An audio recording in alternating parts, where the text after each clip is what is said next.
tal? ¿Cómo les va? Bienvenidos. Esto es Transporter, el único programa de información del transporte en el mundo. Por supuesto, hoy vamos a estar tratando diversos temas que tienen que ver con lo que a nosotros nos interesa. Estos son. Les vamos a mostrar hoy cómo se ha concretado el cambio de imagen de la empresa Andreani.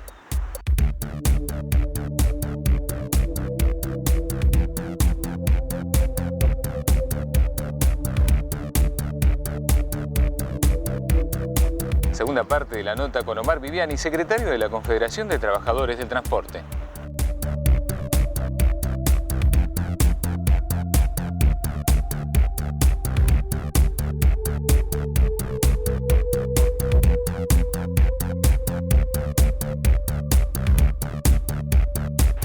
Las empresas de carga cumplen un rol importantísimo en toda la cadena de comercialización que tienen las empresas para con sus productos. Por esto es que llegamos hasta la empresa Andreani y allí nos entrevistamos con Fabián Giannone, que es el gerente general de logística de esta empresa de carga, que nos va a contar un poco cómo se afronta esta crisis que está llegando a nuestro país.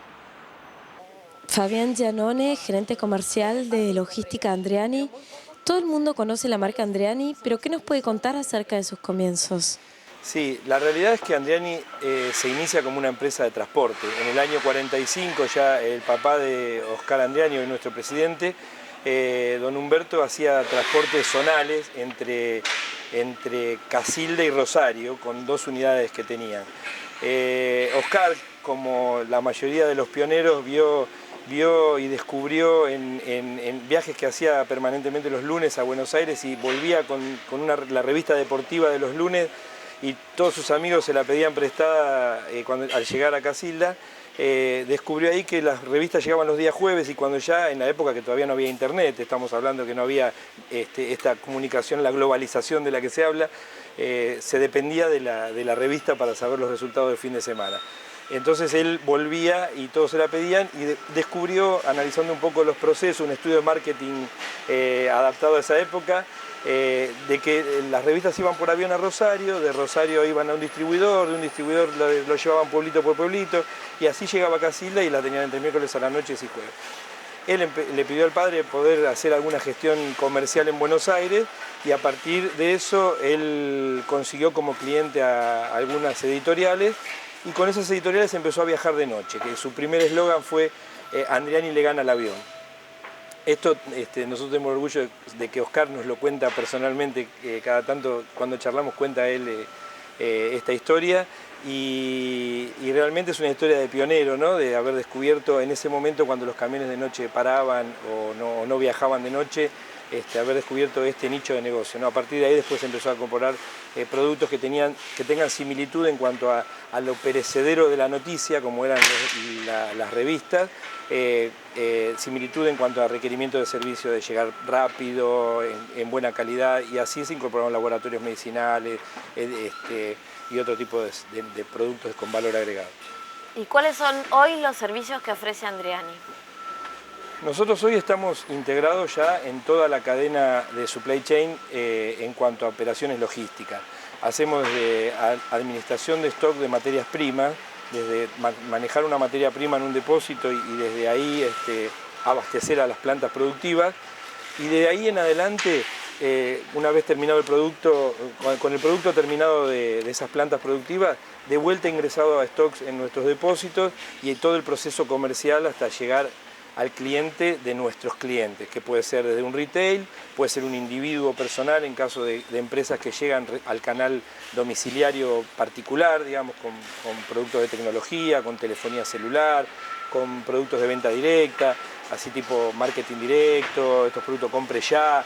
Bueno, desde llegar a un gran supermercado, a un centro de distribución o a una droguería, a llegar al individuo personal, toda esa cadena, preparación de pedidos, administración de stock, recepción, acondicionamientos especiales de embalaje, todos estos servicios que están, para los que estamos en este mercado, incluidos en la cadena logística, en la cadena de supply chain, en todo lo que sea operaciones logísticas, todo eso lo brindamos hoy desde Andreani Logística. ¿Y nos podría hacer un breve análisis de cómo está la logística hoy en el país? Bueno, la logística podemos verla ya como un mercado global, digamos, no hablando desde Andriani, sino como mercado. Nosotros, primero desde Andriani, hoy ostentamos, digamos, más del 25% del market share de todo lo que es mercado de carga consolidada, de logística, de paqueteríos, donde en las unidades de distribución se comparte carga. No estamos en el segmento de unidades completas con monoproducto o multiproducto, pero de una única empresa, sino que es carga consolidada lo que se le llama. Ahí estamos primero en market share con alrededor del 25%. Esto da una sensación también de que el mercado logístico está muy atomizado, porque liderar en este mercado de logística con un 25% es poco, digamos, parecería poco, pero en el mercado de logística es mucha concentración. Y podría decir que en todo lo que es carga consolidada tenemos todos los productos que son de alto valor agregado o que consideran a la logística a nuestros clientes como una actividad estratégica y no como un costo. Nosotros apuntamos a productos de alto valor, no en precios solamente, sino de alto valor agregado para el cliente, donde la logística realmente requiere de un servicio premium, de primera clase mundial. Y con respecto a la crisis económica internacional, ¿qué repercusiones tuvo Andriani y cómo piensan afrontarlas? Nosotros en plantas como en los cross-docking es donde visualizamos más la actividad económica como está.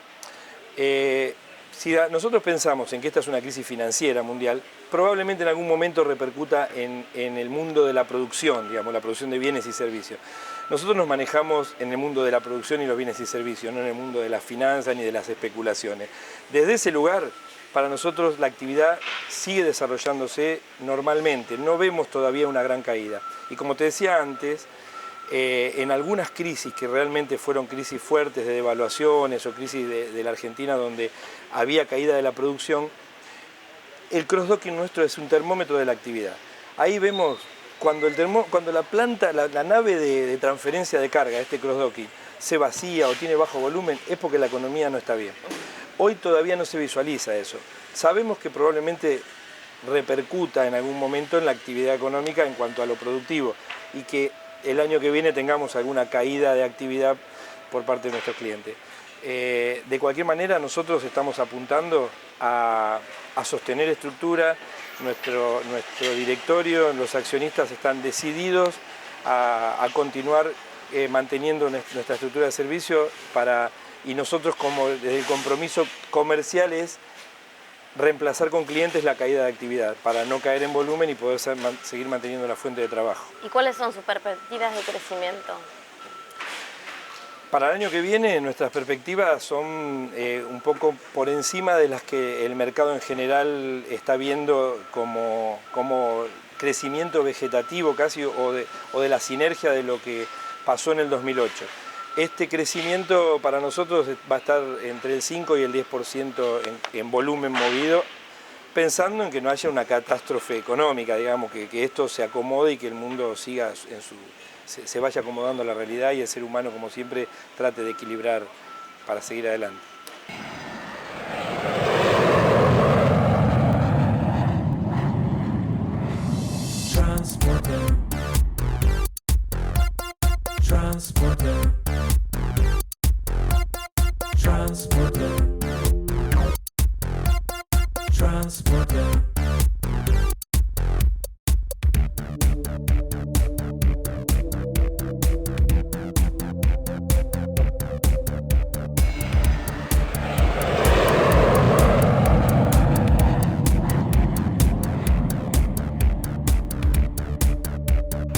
Omar Viviani estuvo con nosotros en el programa pasado hablando concretamente sobre la realidad del gremio de los taxistas a quien representa. Pero ahora, como hombre fuerte de los gremios de transporte, nos va a trazar un panorama general acerca de la situación que viven hoy los distintos gremios de transporte en la Argentina. Antes de que surgiera esta crisis mundial económica en el mundo, el trabajador argentino estaba pidiendo aumento de salarios en todos los gremios, la mayoría de los gremios. Siempre había movilizaciones. Ahora tuvo que dejar de hacerlo con esta amenaza latente de la crisis de no, pero no es así, ¿eh?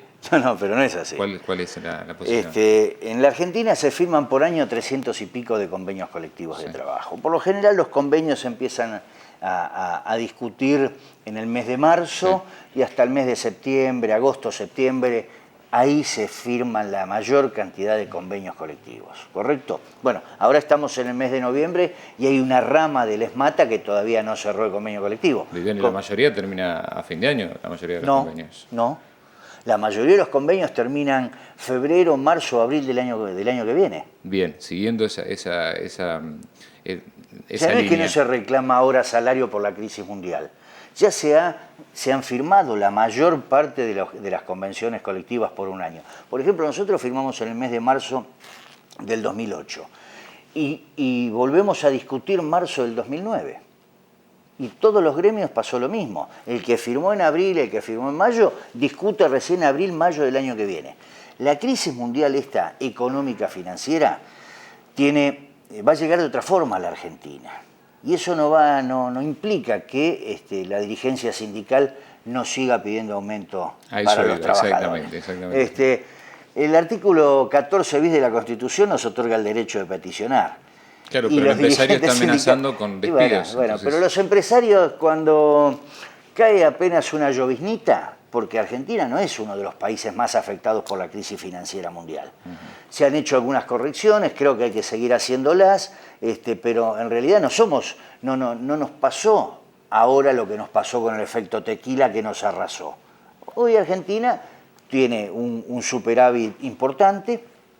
No hay fondos buitres en la Argentina, no hay inversión, no hay dinero en la bolsa, inversiones financieras. O sea, crédito cuando ahora algunos economistas dicen, no, llegamos a 1.600 puntos del riesgo país, si estalló Estados Unidos.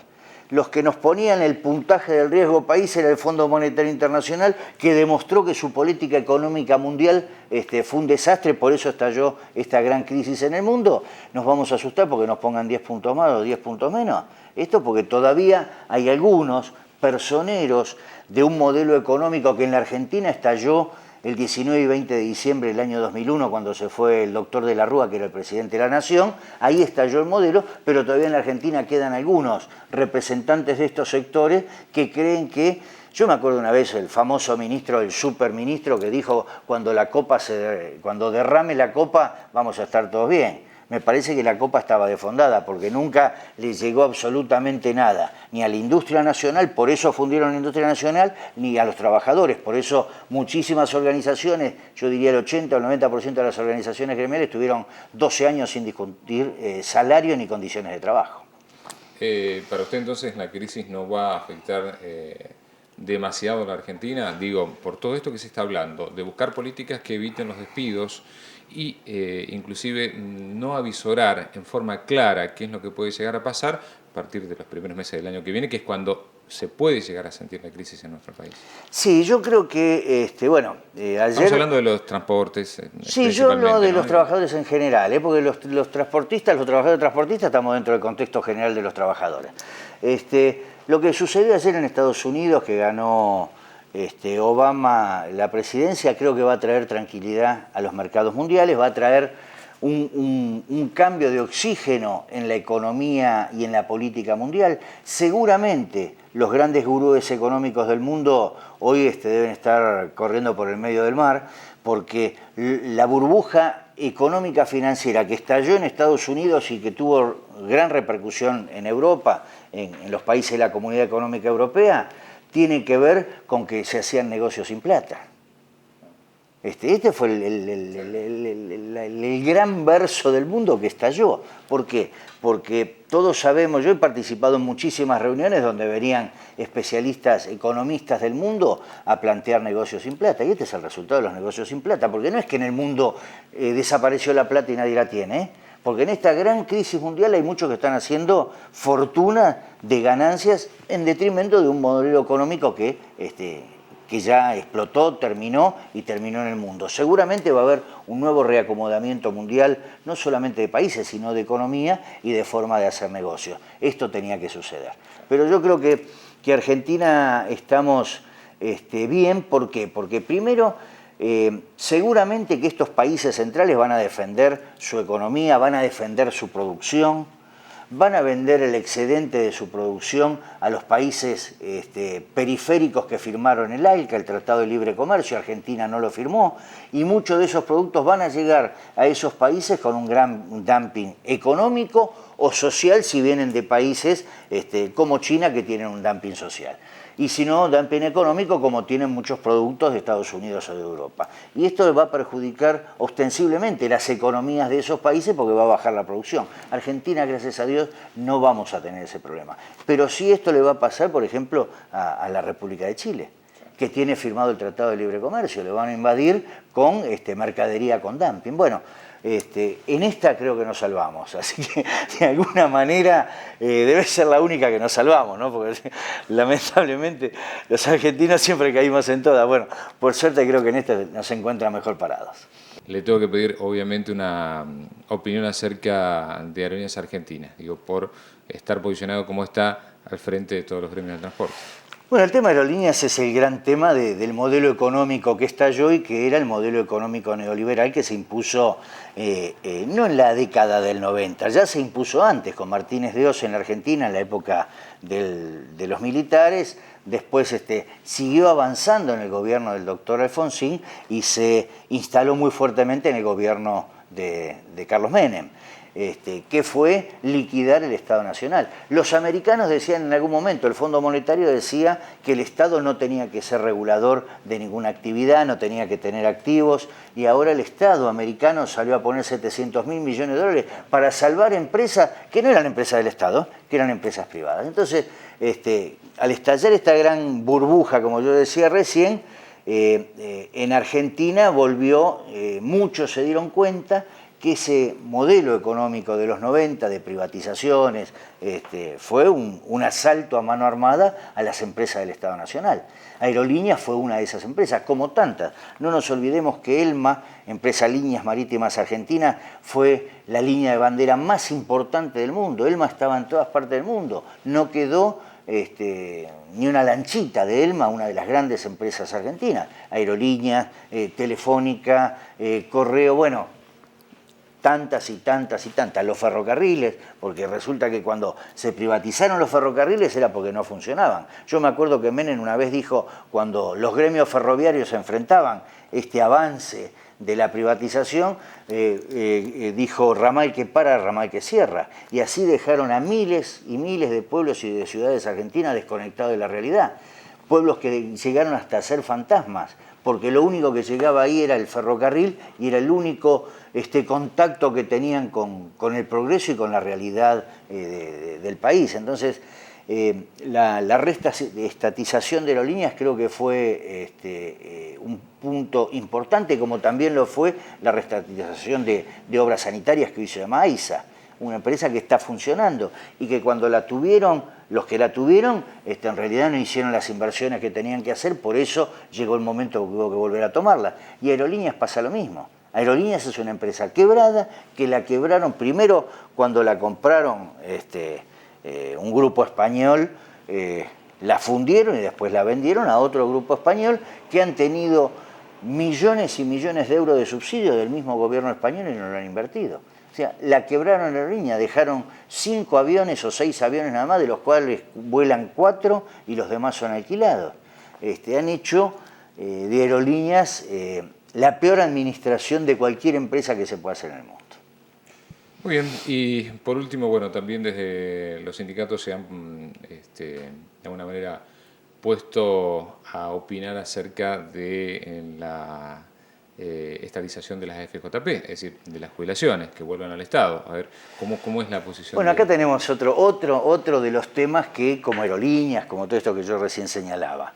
El tema de las AFJP fue un gran negocio que empezó con 26 empresas, hoy quedaron 10 AFJP, y yo el otro día participé en el Congreso de la Nación acompañando al compañero Moyano, al compañero Piumato y al compañero Fabre, con los diputados nacionales cuando fuimos a fijar como movimiento obrero la posición con respecto a las AFJP. Pero antes de que habláramos nosotros, estaban los directores de las AFJP. Y en realidad, cuando hablaban de los trabajadores, de los aportantes, cuando decían nosotros defendemos a la gente, primero, yo vengo diciendo hace muchísimo tiempo que esa expresión la gente es una expresión que está denostando al trabajador. Nosotros defendemos a la gente. Pero independientemente de eso, lo que peor hicieron fue administrar los fondos. Porque cuando se le preguntó cuánto cobraban las AFJP de comisión, muy ligero de cuerpo, el que hablaba en representación de las AFJP dijo, y no cobramos más del 2 o el 3%, pero el 2 o el 3% de la masa salarial del trabajador, no el 2 o 3% del 11% del aporte jubilatorio. ¿Qué quiere decir esto? Un trabajador, para hacer un número redondo, un trabajador gana 1.000 pesos, aporta 110 pesos a la jubilación. No le cobran el 2 o el 3% de los 110 pesos, le cobran el 2 o el 3% de los 1.000 pesos. Entonces, esta es la gran mentira de las AFJP. No nos tenemos que olvidar, el año pasado, el doctor Claudio de la Cárcova, juez federal, procesó y metió presos a 5 directivos de una AFJP que se llamaba Siembra, o se llama Siembra, no sé si existe todavía, porque se comprobó que con la plata de los aportantes, de los trabajadores, hacían inversiones. Si la inversión salía mal, perdía el trabajador. Si la inversión salía bien, se quedaban con la ganancia. El fallo tiene 500 hojas, yo lo leí. Un fallo espectacular. Lamentablemente ahora nadie lo tuvo en cuenta esto, pero esto es algo que ha pasado, que ha sucedido y que lamentablemente el único que paga esto es el trabajador. Porque de las 400 y pico de mil jubilaciones que se pagan ahora, 200, creo que 60 o 50 mil, la está poniendo el Estado Nacional para que ese trabajador pueda cobrar la mínima. Entonces, fue un gran negocio, tiene que ver con el modelo económico neoliberal de concentración de divisas y que en realidad jamás se contempló al trabajador como una parte fundamental en la estructura de cualquier empresa, de cualquier negocio. Yo en muchas oportunidades decía que en la Argentina parecía que el repuesto más barato de una herramienta de trabajo era el trabajador. Y esto lamentablemente es lo que pasó. Bueno, por eso en todo este cambio se volvió a la bandera de conveniencia. Argentina había perdido el pabellón nacional en los buques cargueros, en los buques que navegaban y en los armadores argentinos. Usaban banderas liberianas, banderas paraguayas, banderas bolivianas y el régimen de trabajo arriba de esos barcos, que eran barcos argentinos, que navegaban con estas banderas de conveniencia, el régimen de trabajo era de esos países. Bandera liberiana donde no hay legislación. Entonces estas cosas son cosas que lamentablemente han pasado en la Argentina, han pasado en el mundo, y que el corolario de todo esto fue que estalló este modelo económico neoliberal mundial en esta gran crisis que se produjo en Estados Unidos y en Europa.